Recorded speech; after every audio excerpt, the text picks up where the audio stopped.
Hey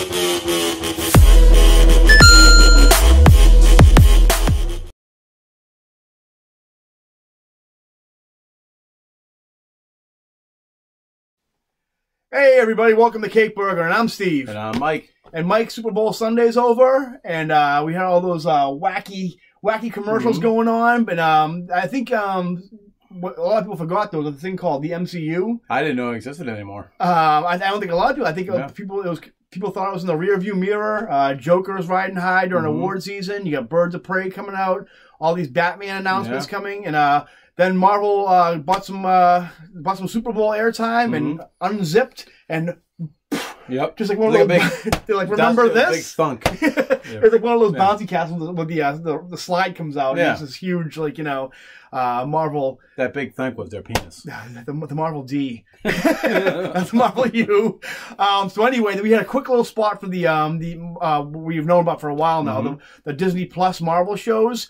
It showed the main three, the first phase, I guess, of those, which was Winter Soldier and Falcon. WandaVision and Loki. WandaVision, and Loki, so they showed really quick clips, a little bit of a montage. With the tease, I thought they showed 3 different ones, and they were going to show, because I didn't watch Super Bowl, because the Patriots weren't in it, so what the fuck do I care? I'd be like, watch sports. But I was really hoping when I saw the preview, like on Facebook before I clicked on it, that there was going to be 3 separate ones. But like I said, it was just a montage, which was kind of a letdown. But they did show stuff that I was, got me excited. A lot of people, I mean, they saw it, and it seemed like a teaser to a lot of people. But there was actually a lot of, like, telling stuff inside the little quick snippets we saw. We can kind of go over a little bit. So don't even worry about watching those other YouTube channels, like, their fan theories and all that. I'll tell you exactly what's going on right now. He's always right. They get the ideas from him. It's literally like an earworm that goes inside me, I think, at night, and then and it goes at the crack of dawn. It comes out. Earworm's a good transition into our next thing we're going to do as well. Exactly, yeah. But first, we're going to talk about the one Mike I know is looking forward to the most out of all of them. I think is Falcon and Winter Soldier. Yes, that's the one I've been excited the most. Both of these characters had the shield in the comic book. I was always hoping that Bucky would take over as Cap, even if it was just for one movie, because I always loved that suit. Yep. I've also really enjoyed the Falcon as Captain America until he got all too political and all that nonsense. But well, that's the thing too. I think this show is going to borrow very heavily from Nick Spencer's run, where Sam Wilson, Captain America, dealing with a lot of race politics. I didn't really mind the race politics. It's weird because I don't want to sound like I'm a piece of shit here, but I don't like. I read books. I don't want the writer's opinion shoved in my face. That's what my biggest thing was. Why I kind of didn't like it. It's so weird because I don't know. Obviously, what's going to happen? You could have was John Walker, is that his name? Yeah. With Wyatt Russell, Kurt Russell's son, playing U.S. agent, who's obviously going to be like a government-sponsored Captain America because they're going to play with the storyline, obviously, where it's like, America's not ready for a black Captain America, which honestly in 2020, I don't know how that's even a conversation anymore. And I can't wait. I mean, I think, you obviously you can't have 2 Caps, even though there's like 9 Spider-Man now, but that's a story for another day. I think when they took the shield away from Falcon, I'm sorry, Captain America, Falcon, I felt like him going back to Falcon now as he is in the comic book was a huge step back for that character.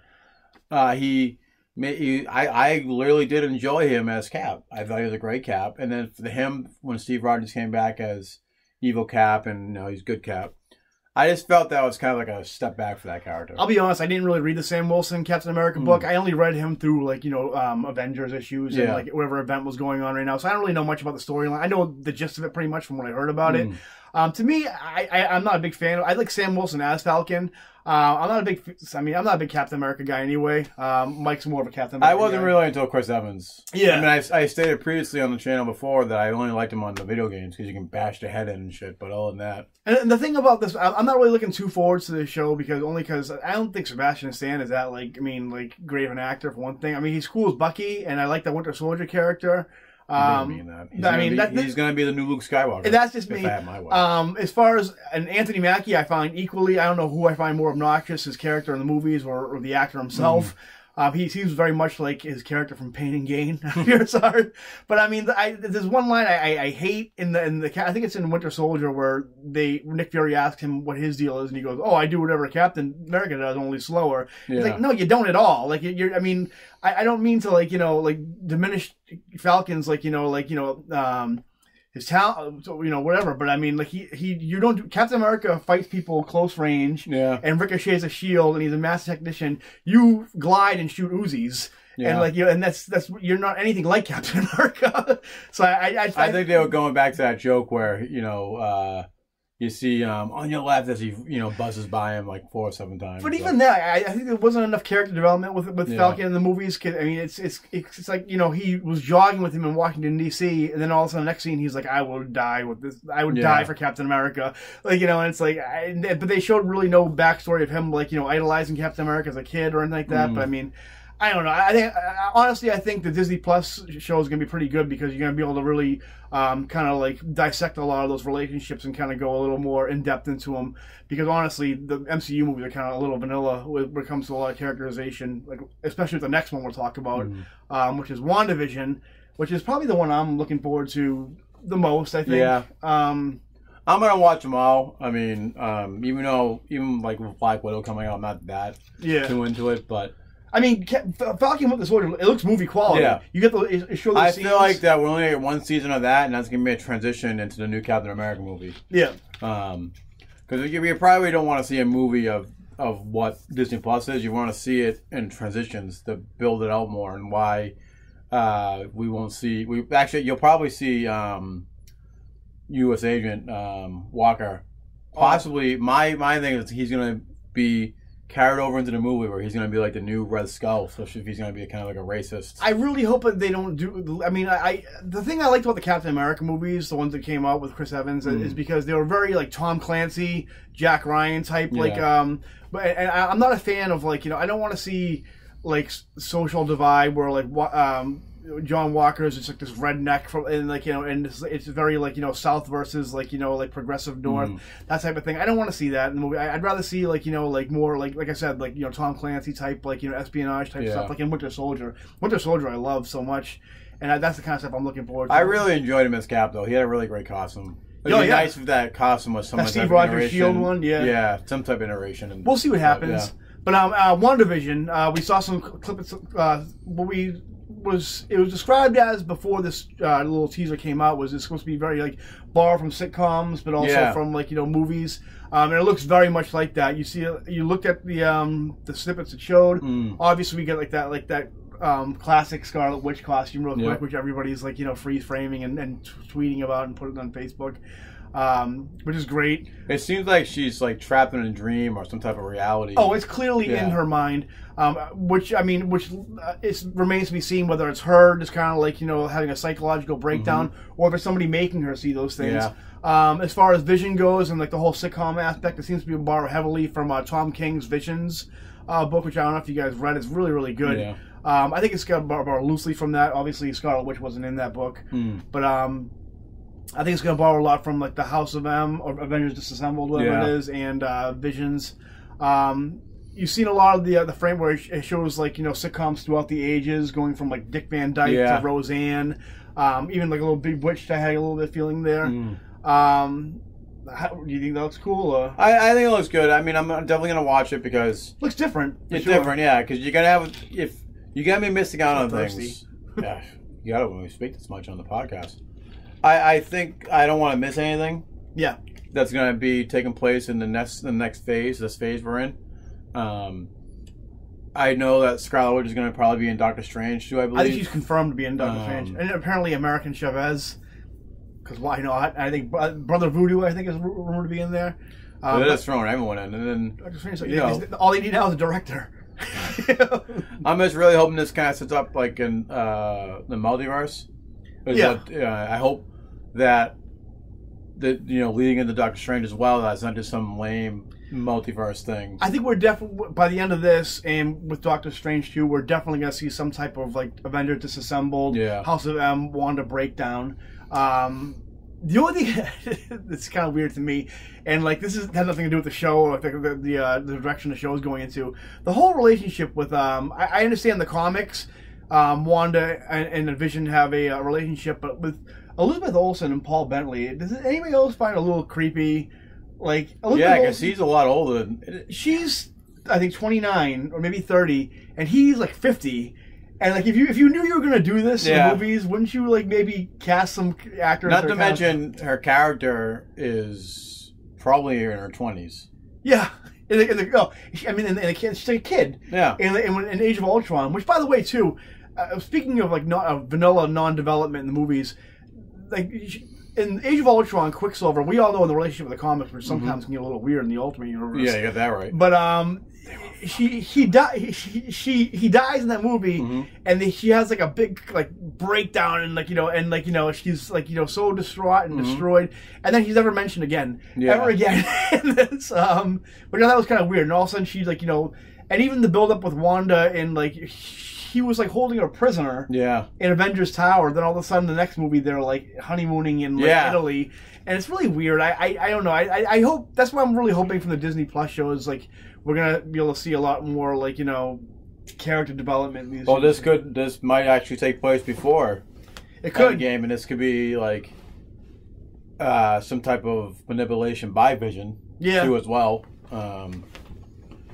Because it's either going to be taking place in her mind or it's going to take place before Endgame. I think seeing as though she's going to be going... Supposedly they all take place after Endgame. Yeah. That's what a lot of descriptions say. So hopefully, we'll see what happens. I think we're going to lead into a House of M type thing, which should be cool. We saw the picture. We saw Wiccan and Speed in the trailers as kids, and we both know they end up growing up and becoming like Wiccan in the Young Avengers. Young Avengers, yep. So yeah, I really hope we see is maybe a little cameo from Quicksilver himself. We see. I think he's coming back. That'd be cool. I think some way, shape, or form they're bringing him back. He's one of my favorite Avengers. I think there's a lot of wasted potential killing him off in the Age of Ultron. Yeah. I think they had to get him out before X-Men, Fox got him out. It was a cool moment in the movie. I like Age of Ultron quite a bit. I don't think it's as crappy. I don't like James Spader just being James Spader as Ultron, but other than that, I think hot take right now. Joss Whedon, better Avengers director than the Russo brothers. Whoa! I'll tell you that right now. Yikes! And I wouldn't say better. I'd say equal. I'd say better, but that's another video for another time. But anyway, the next one we're going to talk about Loki, which hasn't even started filming yet, so I don't know what that clip's from. Maybe it's just a little promo reel they did. Are you excited about Loki at all? Not really, but I'm going to watch it. Okay. I don't. I think it's because the movies made him so popular, which is why he's getting his own show.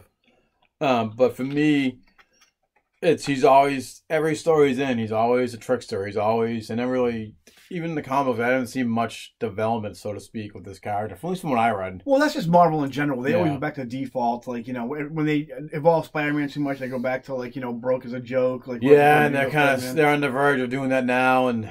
They're making Spider-Man the enemy. He's robbing a bank in the latest issue. Like, let's make him look like a shithead, but it's for a better cause that you can't know about. And, For me, first of all, I love Tom Hiddleston. I think I would love to see him play James Bond. To be honest. I think he has like that, I don't know. I can't do it justice, but anyway. But the first thing I noticed when we first saw those teasers was the logo, all the different changes in the logo, which makes me think we're gonna do a lot. Loki. The description for the show is basically Loki is going back to his God of Mischief roots. I think with that we're gonna see with all the changes in the logo. That's kind of like an allegory for what we're gonna do in the show. We're gonna have Kid Loki in it, which I think they'll be doing, which was a really great run in the comics by Karen Gillan. Also, I think we're going to see Lady Loki, who was actually Sif. Sif's body with just no eyebrows, and apparently no one could tell that it was Loki taking over Sif's body. And that was the beginning of JMS's run. It was really cool taking the character. That was a good run. It was really good. I did a video on Thor runs, and JMS's run is killer. Which that'd be cool if we saw Jamie Alexander come back and play that role.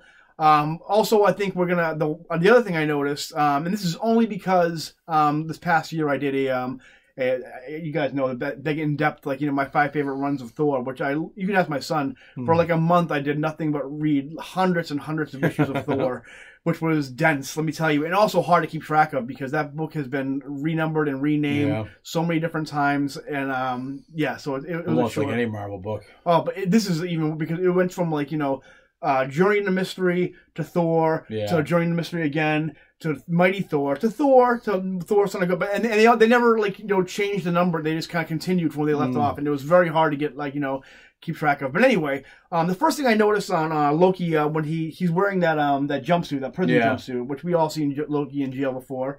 But it's hard to tell because it's the Loki, unless he was tricked at the Endgame, Infinity War, that it's the Loki in the Avengers, the first Avengers, gets away with the Cosmic Cube. They'll explain it some weird. Hopefully, they make sense out of it because it's going to make it show. They screwed up time travel. The theory of it. They thought they were simplifying it, but they weren't at all. You know how you simplify it? Back to the Future. I moved my collection from here to over there, but I would put a point to it. Back to the Future is simple. There it is. But the first thing I noticed was I gotta remember the name of it. The logo on his shirt said TVA. Yeah. Which I think is in Tom DeFalco's run of Thor, which is a time variance, a time something. Time, yeah. I forget the name of it, but it's actually it's like Time Cops pretty much, or like what's the name from the Umbrella Academy, that time thing. And so that leads me to believe that Loki will not only be going through time, but we're also going to see Owen Wilson's character. And here's the 2 different characters could be. There's what's his name? Justice Peace is the name of the character in that storyline, which I think came out in like 86, something like that. Yeah. But Owen Wilson, not only he's been now like confirmed to be in the Loki show, which I think is funny because Tom Hiddleston went like viral for a while doing that Owen Wilson impression. Yeah. But I think he's going to be either Justice Peace, who he looks like in the comics, or possibly, since we're dealing with time travel, we're going to introduce Kang into the Marvel, which I think would be maybe like he starts off with Justice Peace and turns into Kang. Yeah. I don't know if Owen Wilson could pull off Kang. A lot of people know him from his comedic roles in like Wedding Crashers. Wow. But the thing is, Owen Wilson, he's actually a better writer than he is actor. He did one serious film where he was trying to escape an embassy. Blackbird Down like that. But he also wrote and co-directed with Wes Anderson that movie, The Royal Tenenbaums, which is a really dark comedy of dealing with like depression and and he. Obviously, we know that Owen Wilson's had like his issues like with like depression and like attempted suicide and all that kind of stuff. So I think maybe that we may be seeing an end to his comedic type of acting and kind of be delving into his dramatic roles. Which I don't know if I buy Owen Wilson as Kang, but maybe who knows? We'll see. But I think once I saw that jumpsuit, I immediately thought of those issues, and I think I want to see DeFalco's run. And I think we're going to be dealing with a lot of time travel. I think we're going to be dealing with different iterations of Loki. And I'm pretty excited for Loki now. Again, I love Tom Hiddleston. Yeah. And so that's what I think that's the one I'm least excited about. I'm still going to watch it because I haven't really watched a bad Marvel movie yet. Yeah. There was some that were weaker than the other. But I think the only movie that I had a problem with was Iron Man 3. People say that, and I don't get it. I don't get why. Well, no, my only problem with that whole film is that when he's going to find the fake Mandarin, he is badass. Yeah. And then when he's with Rhodey fighting all the extremists, he acts like he's so clueless and doesn't know how to do that. Like, he just takes a gun and goes boom, boom, boom, boom like that. Yeah. But he was so badass. I understand the extremists were a lot stronger and whatnot. Yeah. But that was the only problem I had with that movie. Other than that, I thought it was pretty decent. I love that. I thought the Iron Man trilogy is perfect. I actually want more Iron Man movies, but I don't think we're going to get those soon. So that's what we got from the Disney Plus shows. Just when you thought you were out, they pull you back in, as always. God damn you, Kevin Feige. He knows, and he's going to do that with Star Wars. But I got to tell you, too, I wasn't really too excited. I heard a lot of these shows. I wasn't really too excited about a lot of them. And but just like I saw a lot of different stuff that I wasn't really expecting. So I'm, no surprise. I'm there. I'll be watching on Disney Plus. So, and I know you guys will be too. Yeah. Let us know what you guys think in the comments. Hit the bell, and subscribe. Ring it and subscribe. So and we'll see put you food later. on the table. Bye, guys. Do the peace.